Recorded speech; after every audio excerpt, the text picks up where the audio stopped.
Hello friends, welcome back to our channel. Friends, ఈ వీడియోలో మనం ఈరోజు అన్ని న్యూస్ పేపర్లో వచ్చినటువంటి ఇంపార్టెంట్ ఎడ్యుకేషన్ అప్డేట్స్తో పాటు చాలా ముఖ్యమైనటువంటి కరెంట్ అఫైర్స్ కూడా రావడం జరిగింది. సో వాటన్నిటి గురించి వన్ బై వన్ ఈ వీడియోలో అయితే చూద్దాం. సో వీడియో చూస్తున్న ప్రతి ఒక్కరు వీడియోని ఖచ్చితంగా లైక్ చేయండి. సో ఇది ఎవరికైతే యూజ్ ఉంటుందో వారికి షేర్ చేయండి. అదేవిధంగా సబ్స్క్రైబ్ చేసుకొని చూడండి. రెగ్యులర్గా మీకు జాబ్ అప్డేట్స్ అంతాయి. మన ఛానల్కి సంబంధించిన టెలిగ్రామ్ గ్రూప్లో కూడా జాయిన్ కాండి. సో దాంట్లో కూడా రెగ్యులర్గా జాబ్ అప్డేట్ షేర్ చేస్తున్నాను. మీకు చాలా యూజ్ ఉంటుంది. ఆ గ్రూప్లో కంపల్సరీ జాయిన్ కాండి. ఫ్రెండ్స్, మన ఛానల్ ద్వారా గ్రూప్ 4కి సంబంధించినటువంటి ఆన్లైన్ టెస్ట్ సిరీస్ అనేది మన యాప్లోకి తీసుకురావడం జరిగింది. దీనికి సంబంధించినటువంటి ప్రశ్నలు తెలుగు మరియు ఇంగ్లీష్ మీడియంలో అయితే ఉంటాయి.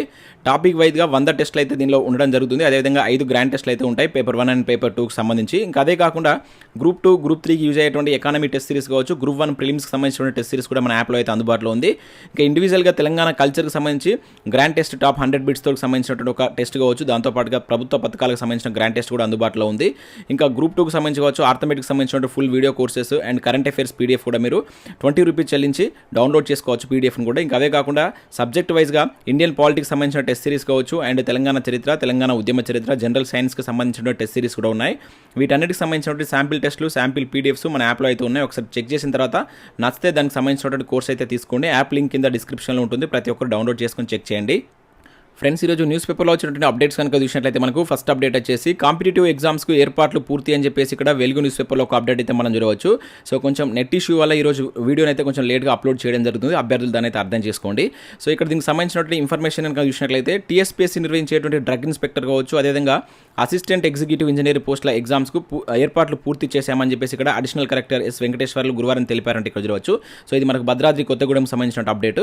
సో ఈరోజు మనకు TSPSCకి సంబంధించినటువంటి డ్రగ్ ఇన్స్పెక్టర్ పరీక్ష అయితే ఉంది. సో ఉదయం 10 గంటల 30 నిమిషాల నుంచి 12 గంటల 30 నిమిషాల వరకు పేపర్ 1 వచ్చేసి, అదేవిధంగా మధ్యాహ్నం 2:30 నుంచి 5 వరకు సెకండ్ పేపర్ ఉన్నట్లయితే ఇక్కడ చూడవచ్చు. ఇంకా అదే కాకుండా ఈ నెల 21, 22వ తేదీలో నిర్వహించినటువంటి అసిస్టెంట్ ఎగ్జిక్యూటివ్ ఇంజనీరింగ్ పోస్టులకు కూడా దానికి సంబంధించినటువంటి ఏర్పాట్లు పూర్తి చేశామని చెప్పేసి ఇక్కడ TSPSC ప్రకటించినట్లు ఒక అప్డేట్ అయితే చూడవచ్చు. ఇంకా నెక్స్ట్ ఇక్కడ చూసినట్లయితే గురుకులాకు సంబంధించిన ఒక అప్డేట్ అయితే రావడం జరిగింది. సో గురుకుల దరఖాస్తుకు పరీక్ష అంటూ ఇక్కడ ఒక అప్డేట్ చూడవచ్చు. ప్రహసనంగా మారినటువంటి వన్ టైం రిజిస్ట్రేషన్ ప్రక్రియ, హెల్ప్ డెస్క్కు ఎన్నిసార్లు ఫిర్యాదు చేసినా స్పందించని వైనం, సర్వర్ సమస్యతో పెద్ద సంఖ్యలో దరఖాస్తుకు దూరమైనటువంటి అభ్యర్థులు అని చెప్పేసి ఇక్కడ చూడవచ్చు. గత 2-3 డేస్ నుంచి మనం ఈ అప్డేట్ అయితే చూస్తున్నాం. ఈరోజు సాక్షి న్యూస్ పేపర్లో చూడవచ్చు. సో ఏంటంటే ఈ గురుకులకు అప్లై చేసే అభ్యర్థులకు సర్వర్ సమస్యలు అనేటువంటి ఎదుర్కొంటున్నారు. సో చాలా మంది ఈ టెక్నికల్ ప్రాబ్లం వల్ల అప్లై చేసుకోలేకపోయారని చెప్పేసి ఇక్కడ మరొకసారి సాక్షి న్యూస్ పేపర్లో ఇచ్చారు. సో అందుకు గాను ఈ JLDL పోస్టులకు అప్లై గడువు పెంచాలి అని చెప్పేసి కూడా ఇక్కడ ఒక అప్డేట్ అయితే రావడం జరిగింది. BJYM రాష్ట్ర అధ్యక్షుడు భానుప్రకాష్ అని చెప్పేసి ఇక్కడ చూడవచ్చు. సో రాష్ట్రంలో మనకు గురుకులాల్లో ఏదైతే JLDL పోస్టుల దరఖాస్తు గడువును పెంచాలని చెప్పేసి BJYM రాష్ట్ర అధ్యక్షుడు భానుప్రకాష్ కోరారు. సో టెక్నికల్ ప్రాబ్లమ్స్ వల్ల చాలా మంది అభ్యర్థులు అప్లై చేసుకోలేకపోతున్నారని చెప్పేసి ఇక్కడ వెల్లడించినట్టు ఇక్కడ ఒక అప్డేట్ అయితే చూడవచ్చు. సో దీనికి సంబంధించిన గడువు పెంచాలనుకుంటున్నారు, వీడియోని లైక్ చేసి కింద ఎస్ అని కామెంట్ చేయండి. చాలా మంది అభ్యర్థులు ఈ సర్వర్ ప్రాబ్లం వల్ల అప్లై చేయలేకపోయారు. ఒక అప్లికేషన్ అంటే వన్ టైం రిజిస్ట్రేషన్ చేయడానికి మినిమం 4-5 గంటలు పడుతుంది, ఇంకా అప్లై చేయడానికి 1 డే పడుతుందని చెప్పేసి అంటున్నారు. సో దీన్ని త్వరగా ప్రభుత్వం సాల్వ్ చేసి మరికొంత టైం ఇవ్వాలని చెప్పేసి కోరుకున్నాం. ఎందుకంటే చాలా మంది అవకాశాన్ని కోల్పోయేటువంటి ఛాన్స్ అయితే ఉంటుంది కనుక. ఇక నెక్స్ట్ కనుక చూసినట్లయితే 20వ జాబ్ మేళా అని చెప్పేసి మరొక అప్డేట్ ఇక్కడ చూడవచ్చు. సో DIEOT రాజలక్ష్మి అని చెప్పేసి ఇక్కడ ఒక అప్డేట్ తీయడం జరిగింది. సో ఇది కరీంనగర్ జిల్లాకు సంబంధించిన అప్డేట్. సో ఇంటర్ పూర్తయినటువంటి విద్యార్థులకు ఈ నెల 20న అపూర్వ డిగ్రీ కాలేజ్లో కలెక్టర్ RV కర్ణన్ ఆధ్వర్యంలో జాబ్ మేళాను నిర్వహించనున్నట్లు ఇక్కడ మనకు రాజలక్ష్మి గురువారం ఒక ప్రకటనలో తెలిపారంటే ఇక్కడ చూడవచ్చు. సో సాఫ్ట్వేర్ కంపెనీ అయినటువంటి HCL టెక్ ఈ జాబ్ మేళాను నిర్వహిస్తుంది. సో ఇక్కడ MPC అదేవిధంగా MECలో 60% మార్కులు సాధించినటువంటి విద్యార్థులు ఈ అవకాశాన్ని సద్వినియోగం చేసుకోవాలని చెప్పేసి కోరినట్లు ఇక్కడ జాబ్ మేళాకు సంబంధించిన ఒక అప్డేట్ అయితే చూడవచ్చు. కరీంనగర్ జిల్లాకు సంబంధించిన అభ్యర్థులు ఎవరైనా ఉన్నట్లయితే సో ఈ జాబ్ మేళాను యూజ్ చేసుకోండి. ఇక నెక్స్ట్ ఇక్కడ మనకు ఈనాడు ప్రతిభకు సంబంధించిన అప్డేట్ కనుక చూసినట్లయితే మనకు మానవ ప్రత్యుత్పత్తి వ్యవస్థ అనేటువంటి టాపిక్ పైన ఒక ఆర్టికల్ అయితే తీయడం జరిగింది బయాలజీకి సంబంధించి. ఒకసారి దీన్ని చూసేటువంటి ప్రయత్నం చేయండి. దాంతోపాటు ఇక్కడ మనకు కరెంట్ అఫైర్స్ క్వశ్చన్స్ కూడా కొన్ని ఇచ్చారు. చాలా మంచి క్వశ్చన్స్ ఇస్తున్నారు, నేను డైలీ చెప్తున్నాను. సో మీరు ఈనాడు పేపర్ డౌన్లోడ్ చేసుకొని చూడండి, లేదంటే మీరు ఆన్లైన్లో కూడా మీ మొబైల్లో కూడా ఈ పేపర్ని అయితే దీని అయితే చూడవచ్చు. రెగ్యులర్గా వీటిని ఫాలో అవ్వండి. చాలా మంచి క్వశ్చన్స్, చాలా మంచి ఆర్టికల్స్ అయితే వీళ్ళు ఇస్తున్నారు. ఇంకా వాటితో పాటుగా ఇక్కడ భారత ఆర్థిక విధానాలని చెప్పేసి ఎకనామిక్కి సంబంధించినటువంటి ఒక బిగ్ బ్యాంక్ ఇక్కడ ఇవ్వడం జరిగింది. సో వీటికి సంబంధించి కూడా మీకు గ్రూప్ 2, గ్రూప్ 3కి ప్రిపేర్ అయ్యే వాళ్ళకు చాలా యూజ్ ఉండేటువంటి ఆర్టికల్. ఒకసారి దీన్ని కూడా చూసేటువంటి ప్రయత్నం చేయండి. ఇంకా నెక్స్ట్ విషయంలో వరంగల్ టెక్స్టైల్ పార్క్లో 20,000 మందికి ఉద్యోగాలని చెప్పేసి ఇక్కడ ఒక అప్డేట్ మనం చూడవచ్చు. అక్టోబర్లోగా దశల వారీగా నియామకాలు, వరంగల్ టెక్స్టైల్ పార్క్పై మంత్రి ఎర్రబెల్లి సమీక్ష అని చెప్పేసి ఇక్కడ ఒక అప్డేట్ సాక్షి న్యూస్ పేపర్లో మనం చూడవచ్చు. సో వరంగల్ టెక్స్టైల్ పార్క్లో 20,000 మందికి ఉద్యోగ అవకాశాలు లభించేటువంటి అవకాశాలు ఉన్నాయని చెప్పేసి పంచాయతీరాజ్ శాఖ మంత్రి ఎర్రబెల్లి దయాకర్ రావు తెలిపారు. సో కుట్టు శిక్షణ పూర్తి చేసుకున్నటువంటి 2,000 మందికి తక్షణమే జీవనోపాధి లభిస్తుందని చెప్పేసి దశల వారీగా అక్టోబర్లోగా వాళ్ళకి యొక్క నియామకాలు పూర్తి చేయనున్నట్లు కూడా దాన్ని ఈ సందర్భంగా తెలిపినట్లు ఇక్కడ చూడవచ్చు. సో మనకు వరంగల్లో ఏర్పాటు చేయబోతున్నటువంటి ఏదైతే వరంగల్ టెక్స్టైల్ పార్క్ ద్వారా 20,000 మందికి ఉద్యోగ అవకాశాలు లభించనున్నట్లు ఇక్కడ మనకు ఎర్రబెల్లి దయాకర్ రావు గారు చెప్పినట్లు ఒక అప్డేట్ అయితే చూడవచ్చు. సో ఇవి మనకు వివిధ న్యూస్ పేపర్లో వచ్చినటువంటి education updates. Next current affairs చూద్దాం. చాలా ఇంపార్టెంట్ కరెంట్ అఫేర్స్ ఉన్నాయి. చాలా తక్కువ ఎడ్యుకేషన్ అప్డేట్స్ అయితే రావడం జరిగింది. కాకపోతే ఇంపార్టెంట్ కరెంట్ అఫేర్స్ ఉన్నాయి, స్కిప్ చేయకుండా చూడండి.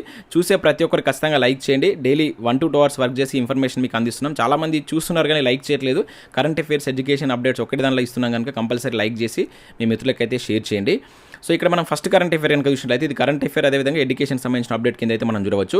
ఇక్కడ చూసినట్లయితే 111 జీవో రద్దు అని చెప్పేసి ఇక్కడ ఒక ఇంపార్టెంట్ అప్డేట్ అయితే మనం చూడవచ్చు. కుల వృత్తుల వారికి ₹1,00,000 సాయం, విధి విధానాలకు క్యాబినెట్ సబ్ కమిటీ అని చెప్పేసి ఇక్కడ ఇవ్వడం జరిగింది. వీఆర్ఏల క్రమబద్ధీకరణకు ఓకే, 23,000 మందికి లబ్ధి, రెండో విడత గొర్రెల పంపిణీ వేగవంతం అని చెప్పేసి ఇక్కడ చూడవచ్చు. సో మనకి నిన్న ఏదైతే నూతన సచివాలయంలో తొలిసారి అయితే క్యాబినెట్ మీటింగ్ అయితే జరగడం జరిగింది. దానిలో కొన్ని కీలక నిర్ణయాలు అయితే మంత్రిమండలి అయితే తీసుకున్నట్లు ఇక్కడ మనం చూడవచ్చు. వాటికి సంబంధించి ఇక్కడ మనకు ముఖ్యంగా ఈ 111 జీవోను రద్దు చేయడం కావచ్చు. ఇంకా అదే కాకుండా పబ్లిక్ సర్వీస్ కమిషన్కు 10 కొత్త పోస్టులను కూడా మంజూరు చేశారు. అదేవిధంగా కొండపోచమ్మ నుంచి కాళేశ్వరం జలాలు గండిపేట కావచ్చు, మూసి, హిమాయత్ సాగర్కు తరలించాలని చెప్పేసి నిర్ణయం తీసుకున్నట్టు కూడా ఇక్కడ ఒక అప్డేట్ చూడవచ్చు. అదేవిధంగా సో 21 రోజులుగా ఘనంగా మన తెలంగాణ దశాబ్ది ఉత్సవాలు చేయాలని చెప్పేసి ఇటువంటి కొన్ని కీలక నిర్ణయాలు తీసుకున్నట్లు ఇక్కడ ఒక అప్డేట్ చూడవచ్చు. దీనిలో మనం కరెంట్ అఫేర్స్ కోణంలో గుర్తుంచుకోవాల్సినటువంటి ముఖ్యమైన అంశం ఏంటంటే సో మనకు రాష్ట్ర రాజధాని పరిసర ప్రాంతాల్లో రియల్ ఎస్టేట్ రంగంపై తీవ్ర ప్రభావం చూపినటువంటి కీలక నిర్ణయాన్ని రాష్ట్ర మంత్రిమండలి మనకు నిన్న ఒక నిర్ణయం తీసుకుంది దానిపైన. అదే 111 జీవో కారణంగా అభివృద్ధికి దూరంగా ఉన్నాయంటూ దాని పరిధిలో ఉన్నటువంటి 84 గ్రామాల ప్రజల అభ్యర్థన మేరకు ఆ జీవోను పూర్తిగా ఎత్తివేస్తూ నిర్ణయం అయితే తీసుకుంది. సో ఈ జీవో నెంబర్ గుర్తుంచుకొని చాలా ఇంపార్టెంట్, అడగడానికి ఛాన్స్ ఉంటుంది. సో ఈ నిర్ణయంతో దాదాపుగా 1,00,000 ఎకరాల ప్రైవేట్ భూమి కావచ్చు, 30,000 ఎకరాల దాకా ప్రభుత్వ భూమి కూడా అందుబాటులోకి వస్తాయని చెప్పేసి అంచనా. సో దీనిపై కోర్టుల్లో ఎన్నో కేసులు పెండింగ్లో ఉన్నా కూడా ప్రభుత్వం నిర్ణయం తీసుకోవడం గమనార్హం అని చెప్పేసి ఇక్కడ ఇచ్చారు. సో వ్యవసాయ భూములను నివాస భూములుగా ఇతర అవసరాల కోసం మార్చడానికి ప్రస్తుతం మనకు HMDA పరిధిలో ఉన్నటువంటి భూములకు వర్తించేటువంటి విధి విధానాలే ఈ భూములు కూడా వర్తిస్తాయని చెప్పేసి మంత్రి హరీష్ రావు తెలిపినట్లు ఇక్కడ ఒక అప్డేట్ జరగవచ్చు. సో జీవో నెంబర్ గుర్తుంచుకోండి, అది దేనికి సంబంధించింది. దాంతోపాటు ఇక్కడ కొన్ని పబ్లిక్ సర్వీస్ కమిషన్కి సంబంధించిన ఒక 10 కొత్త పోస్టులను కూడా మంజూరు చేసినట్లుగా ఒక అప్డేట్ అయితే మనం ఇక్కడ కరెంట్ అఫేర్ సంబంధించి అయితే చూడవచ్చు.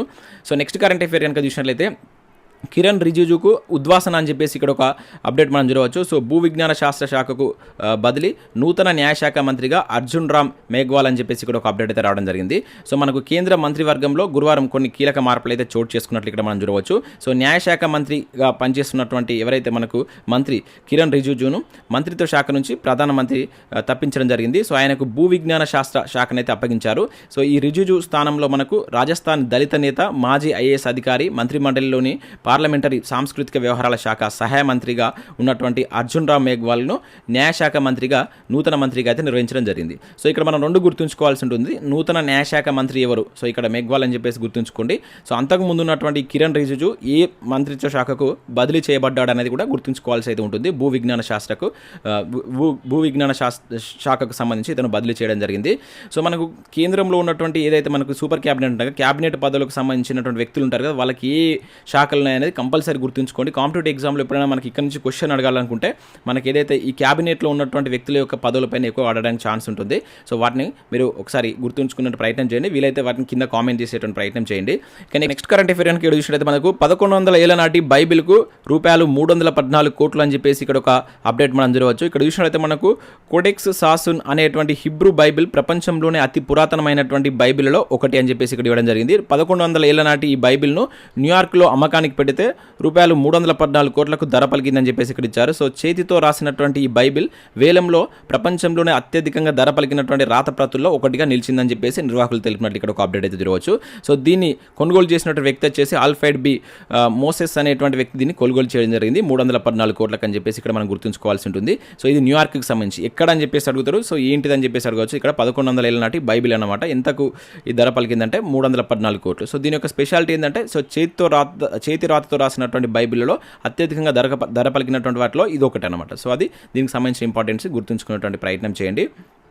సో నెక్స్ట్ కరెంట్ అఫేర్ చూసినట్టయితే ఇక్కడ మనకు కేంద్ర మాజీ మంత్రి రతన్ లాల్ కటారియా కన్నుమూత అని చెప్పేసి ఇక్కడ ఒక అప్డేట్ చూడవచ్చు. సో కేంద్ర మాజీ మంత్రి భాజపా ఎంపీ రతన్ లాల్ కటారియా చనిపోతూ మనకు వార్తల్లో నిలవడం జరిగింది. సో ఇతను 2019 నుంచి మనకు 2021 వరకు కేంద్ర జలశక్తి సామాజిక న్యాయ సాధికారత శాఖల సహాయ మంత్రిగా అయితే పనిచేశారు. అదేవిధంగా 2000 నుంచి 2003 వరకు హర్యానాకు సంబంధించి భాజపా అధ్యక్షుడు కూడా వివరించడం జరిగింది. 1999లో అదేవిధంగా 2004, 2009 లోక్సభ ఎన్నికల్లో విజయం సాధించారంటూ కూడా ఇక్కడ మనం ఒక అప్డేట్ అయితే చూడవచ్చు. నేమ్ గుర్తుంచుకోండి. సో అతను ఏ పార్టీకి సంబంధించిన వ్యక్తి అని చెప్పేసి అతను చేసినటువంటి కార్యక్రమాలు ఏంటనేది కూడా ఇక్కడ మనం గుర్తుంచుకోవాల్సి అయితే ఉంటుంది. ఇక నెక్స్ట్ అప్డేట్ కనుక చూసినట్లయితే సిద్ధారామయ్య సీఎం అంటే ఇక్కడ ఒక అప్డేట్ మనం చూడవచ్చు. ఏకైక ఉప ముఖ్యమంత్రిగా డీకే శివకుమార్ అని చెప్పేసి ఇక్కడ ఇచ్చారు. సో ఎట్టకేలకు రాజీ కుదిర్చినటువంటి అధిష్టానం సో కర్ణాటకలో రేపు కొలువుదీరనున్నటువంటి కొత్త ప్రభుత్వం అని చెప్పేసి ఇవ్వడం జరిగింది. సో రీసెంట్గా మనకు కర్ణాటక ఎలక్షన్స్ అయితే కంప్లీట్ కావడం జరిగింది.